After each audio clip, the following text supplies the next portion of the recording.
Kolose pasal yang kedua, judul perikopnya di sana adalah kepenuhan hidup di dalam Kristus, ya. Kepenuhan hidup dalam Kristus, ayat yang ke-6, firman Tuhan kita baca bersama, Kolose 2 ayat yang ke-6. Ya, kalau kita lihat judul perikopnya adalah kepenuhan hidup di dalam Kristus. Ayat yang ke-6, kamu telah menerima Kristus Yesus Tuhan kita, karena itu hendaklah hidupmu tetap di dalam Dia.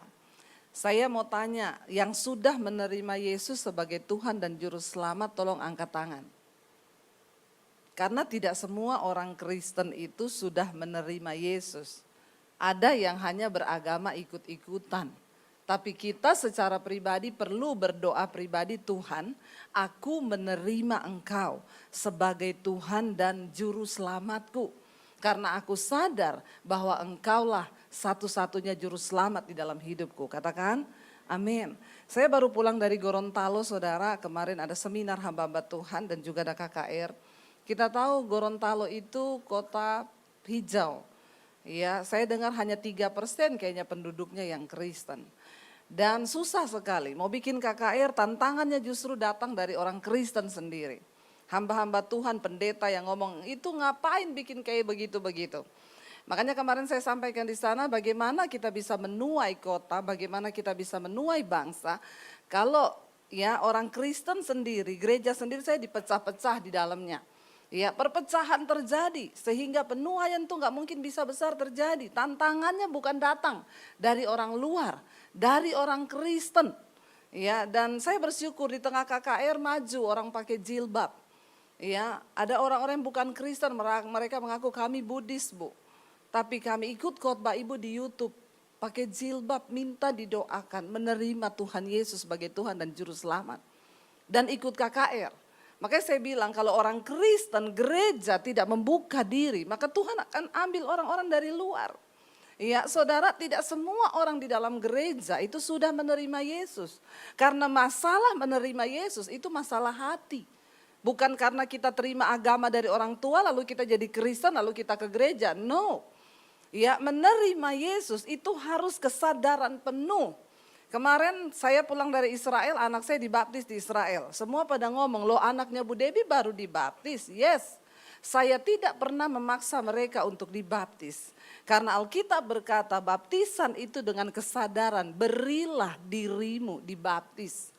Ya, anak saya tiba-tiba ngomong, Mam aku mau dibaptis. Dan dia mengalami Tuhan, dia bercucuran air mata. Saudara, dikatakan di sini kamu telah menerima Kristus Yesus Tuhan kita, karena itu hendaklah hidupmu tetap di dalam Dia. Kita nggak bisa paksa orang hidup tetap dalam Kristus kalau dia bukan karena kesadaran menerima Yesus sebagai Tuhan dan Juru Selamat. Coba tanyakan lagi kepada anak-anakmu, saudara. Jangan sampai ternyata mereka itu ikut ke gereja karena kita marah-marah tiap hari. Kamu harus ke gereja loh, ayo ikut ke gereja, ayo. Suruh anakmu untuk dia menerima Yesus, berdoa sendiri di kamar. Dan berkata, Tuhan, aku mengakui Engkau sebagai Tuhan dan Juru Selamat. Hadirlah dalam hidupku, jadilah Tuhan atas hidupku secara pribadi. Amin, saudara. Ya, dan di sini dikatakan ayat yang ke-7, kenapa saudara orang itu perlu menerima Yesus sebagai Tuhan dan Juru Selamat supaya hidupmu tetap di dalam Dia. Kalau kita sendiri yang mengalami Tuhan, itu tantangannya saudara, apapun ada di depan, orang tuh akan tetap percaya dan menerima Yesus. Kenapa? Karena dia dari kesadaran hati. Tetapi kalau cuma karena dipaksa, makanya saudara ya kita lihat banyak orang Kristen tapi setelah dapat jodoh. Saya tuh tadi lihat WL di sini, saya ingat dulu di Solo ada seorang WL mukanya persis, suaranya sama persis, cakep. Sekarang sudah pakai jilbab. Dulu dia WL andalan di satu gereja kalau saya pelayanan. Sekarang sudah pakai jilbab. Bahasa rohnya tinggi, kenceng. Tapi dia tidak tetap berada di dalam Kristus. Kenapa? Karena mungkin dia belum menerima Yesus sebagai Juru Selamat pribadi. Sehingga kita gampang melihat orang, waduh dulu WL, bahasa roh kenceng. Sekarang saya lihat di IG, saya selalu bilang sama suami, sayang banget ya kenapa bisa jadi begini. Karena menikah dapat jodoh orang seberang, sekarang sudah pakai mirip, wajahnya mirip, suaranya juga mirip. Tapi kita doa dia tidak akan pakai. Karena sudah ada di sampingnya saya lihat ya. Apapun keadaan kita, jangan sampai saudara kita tidak berada di dalam Yesus. Karena itu penting tekankan kepada anak-anak kita untuk dia menerima Yesus sesungguhnya dalam hatinya secara pribadi. Bukan karena paksaan atau karena agama warisan dari orang tua. Ayat yang ke-7 berkata, hendaklah kamu apa? Berakar di dalam dia dan dibangun di atas dia. Hendaklah kamu bertambah teguh dalam iman yang telah diajarkan kepadamu dan hendaklah hatimu melimpah dengan syukur. Menjadi Kristen saja tidak cukup. Jangan puas sampai kita menjadi Kristen setiap hari Minggu ke gereja. No.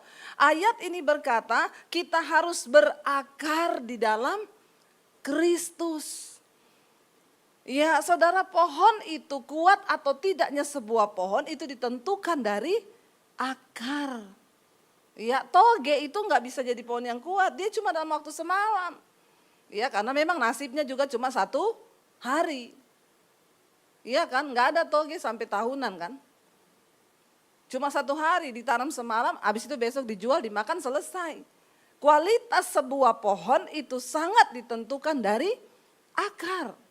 Ya, kualitas kekristenan, bangunan iman kita itu sangat ditentukan dari kita berakar dalam Kristus. Nah, proses berakar itu ke dalam. Tidak dilihat orang. Itu bicara tentang proses kita pribadi dengan Tuhan. Ya, sekarang saudara melihat pelayanan saya, sekarang banyak orang berkata, enak banget ya Ibu Debbie ya, pelayanannya diberkati Tuhan. Saya berkata, saya terima Yesus tahun 95. Dari tahun 95 itu saya proses berakar ke dalam, gak ada yang lihat saya. Gak ada yang tahu saya. Tiba-tiba ketika pandemi Tuhan angkat saya lewat YouTube, orang kaget, ini pendeta dari mana? Engkau tidak melihat saya proses berakar, penderitaan diproses, dihancurkan, diremukkan Tuhan puluhan tahun saudara. Bukan 1-2 tahun. Puluhan tahun saya menderita ikut Tuhan Yesus dan saya tahu itu proses berakar. Ke dalam itu gak ada yang lihat. Kalau cuma buah banyak orang yang melihat. Wih buahnya, karena buah itu ke atas. Tapi proses berakar ke dalam itu tidak banyak orang tahu. Biarlah saudara tidak banyak orang yang tahu proses pergumulan hidup kita dengan Tuhan. Tapi kita menyadari itu adalah sebuah proses Tuhan sedang menguatkan akar kita di dalam Dia. Orang-orang yang sudah berakar kuat dalam Tuhan, dia gak mudah rapuh. Tidak mudah goyah, angin, badai, topan datang melanda, engkau tidak akan tergoyah.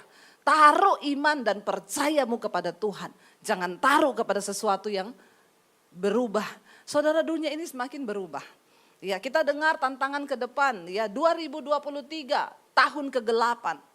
Ya, tetapi orang yang berakar kuat di dalam Tuhan, kita nggak akan peduli dengan omongan orang apapun. Kita percaya bahwa Tuhan yang kita sembah tidak pernah berubah. Dahulu, sekarang, bahkan sampai selamanya. Bilang amin saudara. Saudara agak semangat sedikit kalau saya berkhotbah ya. Kalau saudara tidak omong apa-apa, karena saudara ini sudah pakai masker loh. Saya tidak mengetahui mimik saudara itu seperti apa, jadi tolonglah ngomong amin gitu biar saya seneng gitu ya. Oh ini jemaat respon gitu ya. Saya udah capek-capek keringetan khotbah, kalau saudara nggak respon buat apa gitu ya saudara. Karena itu kita penting datang ke gereja dari rumah tuh persiapkan hati. Tuhan, aku berdoa hari ini aku ke gereja, aku dapat satu firman. Bukan rutinitas kita ada ke gereja lagi hari Minggu ya, namanya juga hari Minggu masa ke masjid. Saudara perhatikan baik-baik. Engkau harus bertumbuh. Kualitas orang Kristen hari-hari ini saudara jauh di bawah rata-rata dari apa yang Tuhan harapkan. Makanya ketika goncangan terjadi, persiapkan hidupmu. Enggak usah takut, tahun depan tahun ke-8. Alkitab sudah menulis bahwa di hari-hari terakhir akan datang masa yang sukar. Tidak usah takut. Ya, kalau kita berjalan bersama Tuhan, berakar penuh di dalam Tuhan, maka tidak ada yang bisa membuat kita goyah. Bahkan kita bisa berkata kematian pun adalah sebuah keuntungan bagi orang yang hidup sungguh-sungguh dekat dengan Tuhan. Ya, dikatakan di sana engkau harus berakar dalam Dia, dibangun di atas Dia. Setelah kita berakar baru kita dibangun ke atas. Makanya Alkitab berkata, belajar dari pohon kurma. Kurma itu waktu tumbuh nggak langsung ke atas. Dia tumbuh di padang gurun, dia harus mencari air dulu, akarnya ke bawah. Bahkan biji kurma waktu ditanam ditumpuk pakai batu besar. Supaya apa? Dia tumbuh ke bawah cari mata air. Ketika dia sudah dapat sumber air, baru dia tumbuh ke atas. Dia akan menyingkirkan batu itu. Dia akan tumbuh jadi pohon yang kuat. Makanya Alkitab berkata pohon kurma itu di Alkitab dikasih gambaran. Dia akan bertumbuh seperti pohon kurma. Di tengah padang gurun itu biasanya badai angin kencang bisa terjadi. Tapi pohon kurma, saudara dia begini lalu dia gini, wing kena badai dia berdiri lagi. Kenapa? Akarnya kuat. Pohon kurma diterpa badai sering. Tetapi dia tidak pernah roboh karena akarnya itu kuat. Bukan cuma itu. Ketika orang-orang itu para musafir berjalan di padang gurun dan mereka kekurangan air. Mereka cari apa? Sisa-sisa pohon kurma yang sudah mati. Kenapa saudara? Karena di bawah pohon kurma yang sudah mati itu pasti ada sumber air. Bahkan sudah mati pun pohon kurma masih menjadi berkat. Orang kalau berakar kuat dalam Kristus hidupmu jadi berkat saudara. Makanya engkau perlu berakar di dalam Yesus, dibangun di dalam Dia, di atas Dia. Hendaklah kamu bertambah teguh dalam iman yang telah diajarkan kepadamu dan hendaklah hatimu melimpah dengan syukur. Orang yang berakar kuat di dalam Tuhan, hatinya itu penuh syukur, bukan sungut-sungut. Hatinya itu terus bersyukur, dalam segala keadaan dia bersyukur, yang keluar dari mulutnya syukur. Dan itu yang akan membuat Tuhan saudara akan turut bekerja di dalam hidup kita. Ayat yang ketiga dikatakan di sana, baca bersama. Hati-hatilah supaya jangan ada yang menawan kamu dengan filsafatnya yang kosong dan palsu menurut ajaran turun-temurun dan roh-roh dunia. Tetapi tidak menurut Kristus. Hati-hati.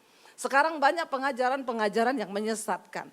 Kenapa kita perlu bertumbuh dan penuh dalam Kristus? Karena ini di akhir zaman pun Tuhan izinkan. Penyesat-penyesat itu datang. Dikatakan mereka itu membawa ajaran kosong. Menurut filsafat turun-temurun, ajaran-ajaran orang tua dulu. Ya, kalau saudara masih pegang-pegang ajaran orang tua dulu ya. Tusuk sate, rumah tusuk sate itu tidak diberkati. Saya kalau beli rumah cari yang tusuk sate. Kenapa? Berkatnya langsung masuk. Enggak usah pakai lewat kanan kiri. Coba kenapa saudara? Ada orang percaya ini kan filsafat omong kosong turun-temurun dari nenek moyang. Jangan engkau percayai. Masih banyak orang yang percaya yang begini-begini. Ya, jadi saudara kalau beli rumah itu jangan yang tusuk sate, ya nanti nggak tahu itu apa. Sampai bank juga ikut-ikutan saudara. Saya dulu mau beli rumah tusuk sate, banknya bilang tusuk sate ya bu, maaf bu, tidak bisa gol kalau di bank. Kenapa? Bank kok ikut-ikutan kayak begitu? Enggak bu, karena kalau nggak bisa bayar kita susah jual. Karena banyak orang percaya tusuk sate itu tidak mendatangkan berkat. Saudara bagi kita orang percaya itu filsafat omong kosong. Tuhan memberkati orang benar. Orangnya ini yang diberkati. Jadi saudara mau tinggal dimanapun, kalau kita menjadi orang benar itu cukup. Katakan amin. Ya, jangan percaya yang nanti taruh cermin di mana, di sebelah sini begini, begitu. No. Ya, kita harus berpegang kepada firman Tuhan. Kemarin ada seseorang ketemu saya, dia bilang, Bu Debbie, saya ketemu dengan satu orang. Dia tanya sama saya, Bu, ibu masih berdosa? Saya bilang, iya. Oh, ibu sesat. Loh kenapa? Kita itu di dalam Yesus sudah tidak ada dosa, Bu. Karena Yesus sudah menghapus dosa kita masa lalu, dosa kita sekarang, bahkan yang akan datang. Ibu bikin dosa pun sudah dihapus sama Tuhan. Terus dia bilang, oh enggak loh.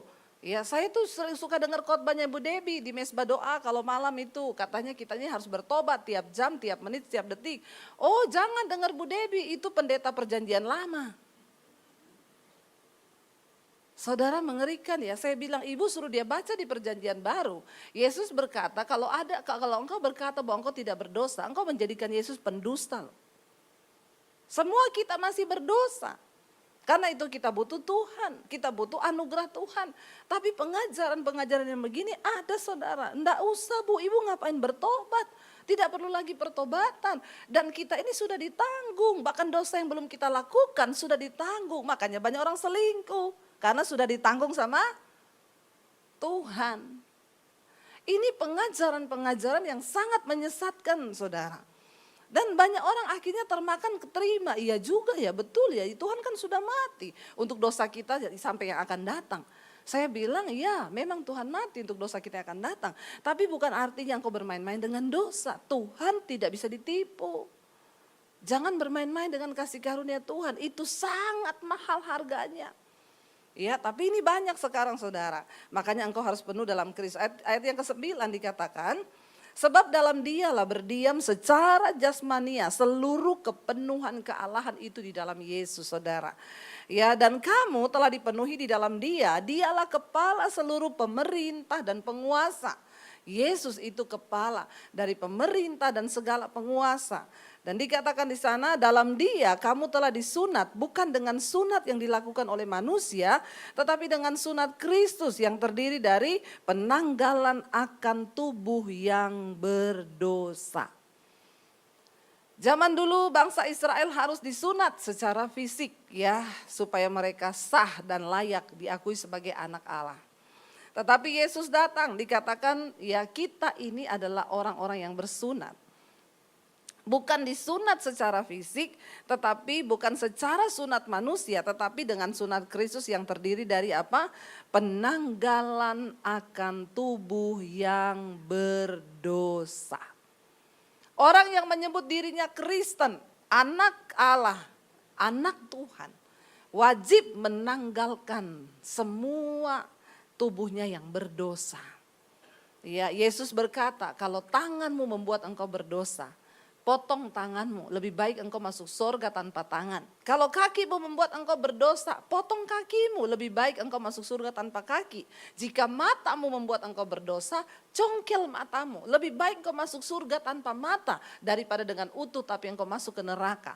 Ini adalah sebuah peringatan keras dari Tuhan bahwa orang yang menerima Yesus wajib hidup di dalam kekudusan. Katakan amin. Ini serius, penanggalan. Ya, kalau orang tukang selingkuh saya nggak tahu yang disuruh potong apanya. Supaya engkau bisa masuk surga. Ngeri, saudara. Jangan main-main dengan dosa. Sunat Kristus adalah penanggalan akan seluruh anggota tubuh yang berdosa. Artinya apa? Tuhan kuduskan.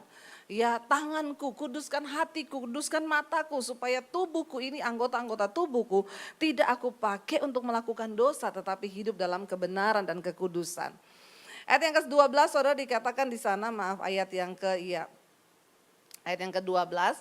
karena dengan Dia kamu dikuburkan dalam baptisan dan di dalam Dia kamu turut dibangkitkan oleh kepercayaanmu kepada kerja kuasa Allah yang telah membangkitkan Dia dari antara orang mati.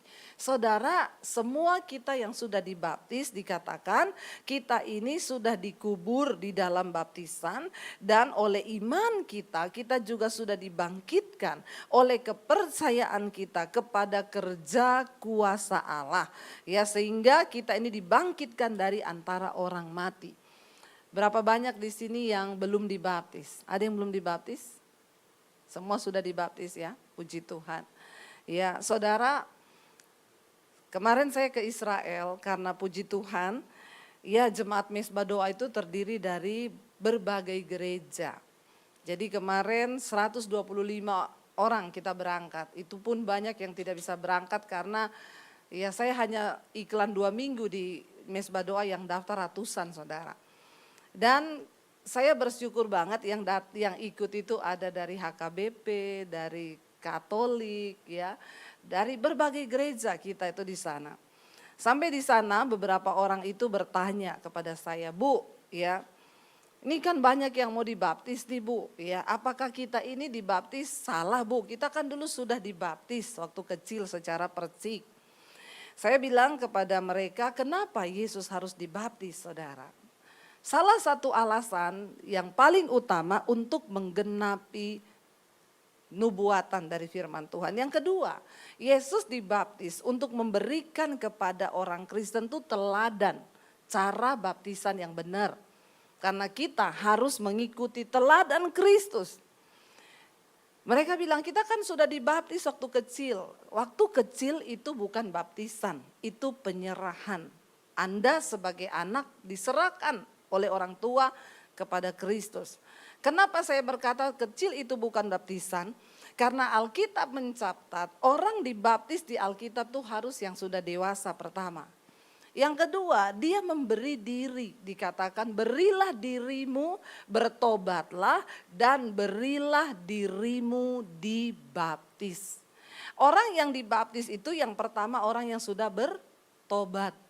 Mengaku dosa, menerima Yesus. Kalau bayi itu belum tahu bertobat. Jadi tidak ada bayi dibaptis. Bayi itu diserahkan kepada Tuhan.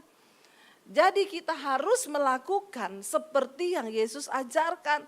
Ya, kita tahu ketika Yesus datang kepada Yohanes Pembaptis dan berkata, "Aku mau dibaptis olehmu." Yohanes Pembaptis berkata, "Untuk membuka kasutmu saja aku tidak layak. Bagaimana engkau suruh aku baptis?" Tapi Yesus berkata, "Semua ini harus terjadi supaya genaplah apa yang dikatakan oleh firman Tuhan." Akhirnya saudara beberapa orang menyerahkan diri kemarin di Israel untuk dibaptis ya. Ada sekitar 40 lebih yang dibaptis kemarin. Ya, kenapa? Karena kita harus punya pemahaman yang benar. Saya bilang saya tidak membawa doktrin dari satu gereja, tapi mari kita kembali kepada ajaran firman Tuhan. Alkitab berkata Yesus dibaptis sudah dewasa dan ketika dia dibaptis dikatakan ketika Yesus keluar dari dalam air itu berarti Yesus dibaptis masuk ke dalam air. Lalu turunlah Roh Kudus seperti burung merpati yang berkata, "Inilah anakku, kepadanya lah aku berkenan." Kita mengajarkan yang benar saudara, bukan soal doktrin. Kalau doktrin nanti kita pecah satu gereja dengan yang lain. Tapi mari kita kembali kepada kepenuhan Kristus, artinya kita harus mengikuti teladan Tuhan Yesus dalam Alkitab. Barang siapa yang dibaptis, engkau itu sudah dikubur di dalam hidupmu yang lama, di dalam dosa-dosamu. Sekarang engkau keluar dengan hidup yang baru, hidup yang kudus. Karena itu jangan main-main lagi dengan kehidupan kekristenan kita saudara.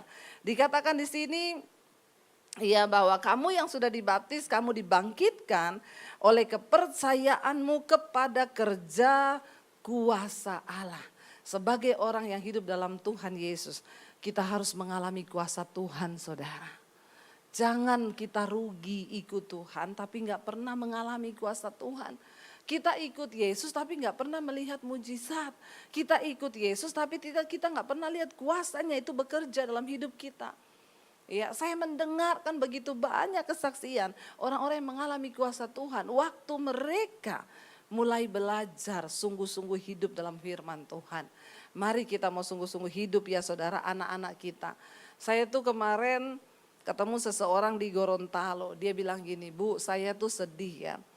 Ibu tanya kepada anak-anak sekarang, anak-anak remaja lah, coba tanya siapa Sakeus. Mereka tuh tidak tahu loh Bu. Nah ini siapa yang salah Bu di gereja sekarang ini, siapa yang salah? Karena anak-anak sekarang itu mereka tidak lagi ya mendapat pemahaman Alkitab yang benar sehingga di luar sana pengajaran apalagi dengan adanya Google, dunia media yang begitu luar biasa, anak kita mencari informasi sendiri. Ya dan saya berkata memang pendidikan pertama kali tentang agama itu ada di dalam keluarga. Orang tua engkau yang bertanggung jawab atas pendidikan anak-anakmu kepada Tuhan. Mari kita taruh firman. Setiap hari ketika engkau duduk makan di meja makan, ceritakan tentang firman. Memang sekarang banyak loh anak-anak yang sudah tidak tahu tentang tokoh-tokoh di dalam Alkitab itu siapa. Coba tanya. Ya, karena kita juga tidak bisa memungkiri sih di gereja juga sekolah minggunya begitu-begitu aja. Dari zaman opa-opa kita dulu lagunya kambing, embe-embe, kucing, meong-meong, katak. Ya Teo Teblung itu terus tidak pernah ada perubahan. Ya masuk sekolah minggu, anak sekolah minggu diajarin nyanyinya apa? King Kong badannya besar. Kayaknya udah kurang relevan saudara ya. Sehingga anak-anak itu mereka itu sekarang buka lagu aja udah nyanyi let it go, let it go. Ini anak-anak kecil saudara umur-umur 1 tahun. Dia ke sekolah minggu kambing embe-embe, kucing meong-meong. Ini perlu gereja pikirkan. Pak Wigan nih sebagai gembala, untung saya bukan gembala. Ya, pikirkan, ayo anak-anak di sekolah minggu ini harus bertumbuh bagaimana caranya. Tapi saya bersyukur kemarin di KKR Gorontalo anak-anak kecil datang. Mereka maju, waktu di altar call maju mereka nangis. Saudara, saya juga ikut nangis. Melihat nih anak-anak kecil Tuhan, ya Engkau jamah, Engkau lawat. Ya, dan ternyata saudara, mesbah doa itu banyak banget yang ikut tuh anak-anak kecil. Karena orang tua merasa, nih anak saya gak pernah ngajarin Alkitab nih. Suruh aja dia ikut mesbah doa.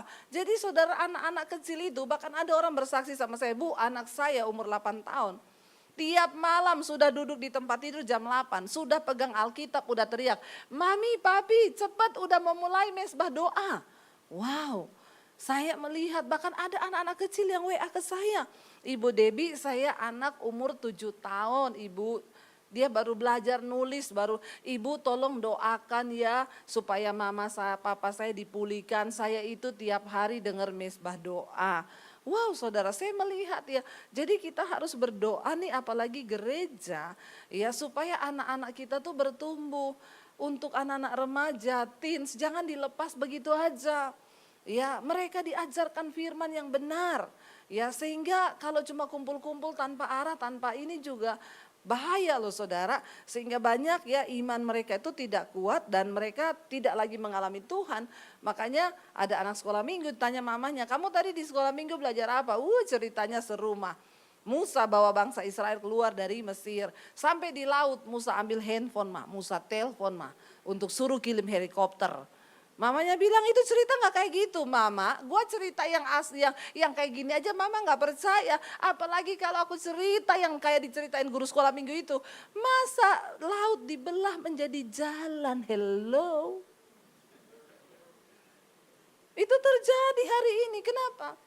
Anak-anak kita itu sudah gak percaya kuasa Tuhan tuh ada. Mereka Kristen, mereka ke gereja, tapi mereka sudah memungkiri itu yang Alkitab berkata, tanda-tanda manusia di akhir zaman. Jiwanya, raganya ada duduk di gereja, tapi imannya kosong. Padahal saudara, kita harus tahu loh, kedudukan kita di alam roh itu, pemerintahan di alam roh itu hampir seperti mirip dengan pemerintahan di alam nyata. Ya itu ada yang namanya penghulu-penghulu, pemerintah-pemerintah, penguasa-penguasa. Nah kalau kita ini mau menjadi anggota kerajaan Allah, ya maaf saudara, masih banyak orang Kristen tuh ternyata mereka hanya rakyat jelata yang tidak punya kuasa dan dampak apa-apa di hadapan Tuhan dan juga di hadapan iblis. Kita harus punya dampak. Kita harus bisa ikat kuasa gelap dengan apa yang Yesus berikan. Kita harus percaya pada kerja kuasa Allah. Di dunia ini ada yang namanya dunia roh saudara. Kita gak bisa lihat. Tapi kalau kita bertumbuh dalam kepenuhan Kristus, kita punya kuasa. Makanya banyak hidup orang Kristen jadi bulan-bulanannya iblis. Kenapa? Karena memang di dalam alam roh engkau itu hanya rakyat jelata yang tidak punya kedudukan apa-apa dan tidak bisa merebut berkat-berkat Tuhan yang sudah diberikan dalam tangan kita. Kenapa? Karena kita tidak pernah mau menaikkan level iman kita. Kita gak pernah mau belajar tentang Tuhan. Kita cuma stuck sampai di situ saja. Saudara, engkau harus percaya kepada kerja kuasa Allah. Katakan amin. Lalu di sini dikatakan, ya, kita harus disunat, lah itu penanggalan alat tubuh yang berdosa. Ayat 12, karena dengan dia kamu dikuburkan dalam baptisan dan di dalam dia kamu turut dibangkitkan juga oleh kepercayaanmu kepada kerja kuasa Allah yang telah membangkitkan dia dari antara orang mati. Itu tadi ya.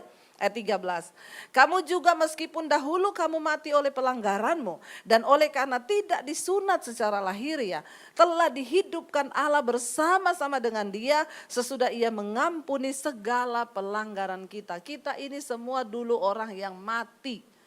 Tidak masuk hitungan, kita semua binasa karena dosa. Tapi karena begitu besar kasih karunia Tuhan, kita menerima anugerahnya, kita diselamatkan, kita dikuduskan dan kita menjadi orang-orang sekarang yang diampuni oleh Tuhan.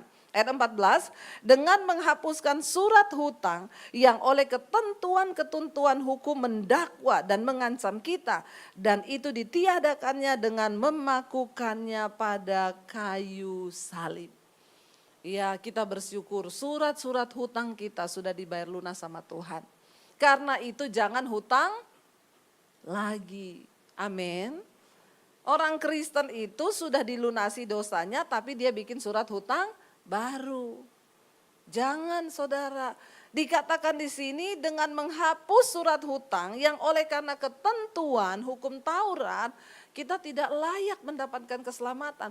Tapi di atas kayu salib Yesus sudah melunasi itu, dimateraikan, kita ini dibebaskan. Tapi jangan engkau menghambakan diri lagi kepada roh-roh dunia yang miskin itu. Dan hidup kita akhirnya dibawa lagi saudara. Kemarin pas seminar di Gorontalo ada seorang hamba Tuhan bertanya, Bu Debbie, saya itu rindu membangun jemaat yang benar-benar hidup dalam kekudusan dan pertobatan. Tapi apa tipsnya Bu? Saya bilang dimulai dari pendeta lebih dahulu. Jangan cuma berteori, hidupi yang Anda khotbahkan apa yang kamu hidupi. Bagaimana mungkin kita tidak kudus tapi kita mengkhotbahkan yang kudus, itu tidak ada akan impartasi. Saya bilang kepada pendeta di sana, engkau dulu yang harus dimurnikan. Lepaskan keterikatan dari kenajisan, percabulan, film porno, buang itu semua. Supaya kita ini bisa mengimpartasikan yang benar. Saudara, jangan bermain-main hari-hari ini. Ya kita pikir dengan nonton film porno, wah kita bisa karena kita sudah menikah. Hati-hati saudara. Kita harus menjaga hidup di dalam kekudusan. Supaya anak cucumu juga tidak terbawa. Engkau bawa roh kenajisan masuk ke dalam keluarga rumah tanggamu. Ya itu akan turun kepada anak cucumu. Makanya kita ini benar-benar harus berdoa. Iblis melihat hidup kita. Gak ada yang bisa lihat kita. Tapi setan melihat. Ya kemarin ada seorang jemaat tanya sama saya, dia kirimin video ada pendeta khotbah. Saudara, saya ini hamba Tuhan ya, tapi saya juga masih manusia. Ya. Saya mau tanya, kalau saudara dapat kiriman film porno, saudara nonton atau tidak? Pendetanya jawab, kalau saya nonton, saya juga masih manusia. Pulang jemaat ini, suami istri berantem. Istrinya bilang, Bu, saya ini Bu mengajak suami saya untuk hidup dalam kekudusan Bu. Pendetanya khotbah begitu, sampai di rumah suami saya bilang, tuh kan lu gak usah sok ngajak-ngajak aku hidup dalam kekudusan. Pendetanya aja nonton film porno kok apalagi aku. Mengerikan loh saudara. Iya, saya bilang yang begitu-begitu gak usah jadi pendeta dulu. Turun aja jadi jemaat rakyat jelata di hadapan di alam roh. Kamu gak punya kuasa dan otoritas apa-apa untuk memerintah. Apalagi untuk mengajarkan seperti tengah jemaat. Ya, lalu jemaatnya tanya, ini bagaimana Bu kalau sudah ke sini? Saya bilang pindah gereja aja, cari pengajaran yang benar. Kenapa saudara? Kalau pendeta udah model begitu, apa yang kita mau ikuti? Dia bilang nonton aja, saya aja nonton karena saya juga masih manusia. Ini lama-lama juga orang Kristen isinya sorga, seks semua ini kalau udah kayak begini nih. Enggak beda saudara, ngeri loh saudara. Ya. Padahal dikatakan kita ini saudara surat lunas utang sudah dibayar lunas sama Yesus. Ya, jangan aneh-aneh hidup ini. Ya, kita sudah dipakukan di atas kayu salib. Tapi jangan engkau bermain-main. Ayat yang ke-15 dikatakan, ia telah melucuti pemerintah-pemerintah dan penguasa-penguasa. Dan menjadikan mereka tontonan umum dalam kemenangannya. Ya di depan mereka, di atas mereka. Tuhan sudah menang. Dia lucuti segala roh-roh itu. Tapi kita yang sudah mengaku menjadi anaknya, mengaku surat lunas utang sudah terima. Kita kembali lagi, itu dikatakan babi kembali kepada kubangannya. Bikin malu Tuhan di hadapan setan. Makanya setan tuh ngomong gak apa-apa gereja penuh biarin aja. Penuh biar penuh. Lihat hidup mereka pulang dari gereja juga gak bener. Ngapain? Saudara jangan menjadi rakyat jelata di alam roh. Dikatakan Tuhan sudah melucuti semua pemerintah-pemerintah. Penguasa-penguasa di alam roh. Untuk menjadikan mereka tontonan umum. Karena mereka dipermalukan. Tuhan membebaskan kita dari dosa. Yang jadi memalukan adalah ketika Tuhan sudah bebaskan kita, kita kembali mengabdikan diri kepada roh-roh itu. Sehingga iblis bilang sama Tuhan, ngapain lihat mereka toh menyembah engkau. Tapi mereka tetap anak buah saya. Mereka tetap melakukan seperti yang aku mau. Jangan bikin malu Tuhan di hadapan setan. Mari kita bikin malu setan di hadapan Tuhan karena cara hidup kita di dalam kekudusan. Katakan amin saudara. Mari kita berdiri dalam kebenaran hari-hari ini supaya engkau punya kuasa. Pendeta tanya, bagaimana Bu kita bisa memiliki kuasa dalam kepemerintahan di alam roh? Hidup dalam kekudusan. Karena setan tidak bisa mendakwa orang yang hidup kudus. Ya, orang boleh pelayanan hebat, di atas mimbar hebat, dia boleh menjadi jemaat atau gembala ribuan puluhan ribu orang. Tapi kalau hidupmu di luar kekudusan, di luar perkenanan Tuhan, engkau jadi bulan-bulanannya setan. Ingat loh, Yesus sudah melucuti mereka. Pemerintah-pemerintah, penghulu-penghulu di udara sudah dilucuti dalam kemenangannya di atas kayu salib. Jangan lagi engkau menghambakan diri dan mempermalukan Tuhan. Ya, karena ingat, saya selalu berkata, kitab Ibrani bilang, hiduplah sungguh-sungguh, tanggalkan beban dan dosa yang merintangi engkau. Kenapa? Karena di depan kita ini, di hidup kita ini banyak sekali saksi. Hidup kita ini banyak saksi. Yang pertama saksinya mata Tuhan. Yang kedua saksinya siapa? Malaikat. Yang ketiga saksi hidup kita siapa? Setan. Kita nggak bisa lihat setan, tapi setan bisa lihat kita. Amin apa amin? Ya, makanya kita berantem lama-lama suami istri, malulah sama setan, amin. Karena setan tuh lihat hidup kita. Dia bilang, lihat tuh pendeta padahal berantem di rumah kayak begitu tuh, pret. Amin saudara. Ayo kita hidup karena kita tahu bahwa mata Tuhan melihat hidup kita. Bukan karena hanya mata manusia, tapi mata Tuhan tuh yuk melihat kita nih loh. Kalau cuma mata manusia yang lihat kan kita masih bisa tipu ya. Tapi kalau mata Tuhan yang melihat hidup kita, bagaimana kita bisa menipu Tuhan? Saya berdoa supaya jemaat di Lifehouse ini boleh memiliki kehidupan yang penuh di dalam Kristus. Kita mulai dari diri kita saudara, tantangan ke depan semakin berat. Tapi mari kita berjaga-jaga di dalam iman, mari kita memiliki paradigma yang baru, cara pandang yang baru. Kenapa Tuhan membawa bangsa Israel keluar dari perbudakan di Mesir, harusnya hanya ditempuh dalam 11 hari, mereka jalani 40 tahun. Kenapa saudara?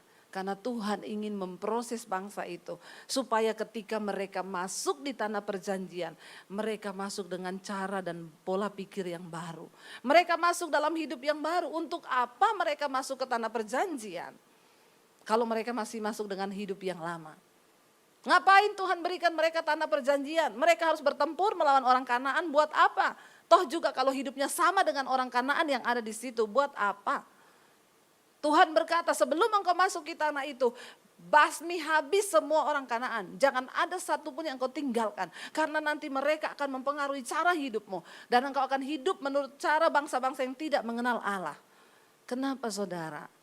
Dalam hidup ini Tuhan mau proses demi proses itu mendewasakan kita. Supaya engkau masuk di dalam janji-janji Tuhan. Engkau mengalami Tuhan bukan hanya engkau masuk dalam hidup yang baru. Tapi Tuhan mau engkau masuk dalam ketaatan yang baru kepada Tuhan. Amin.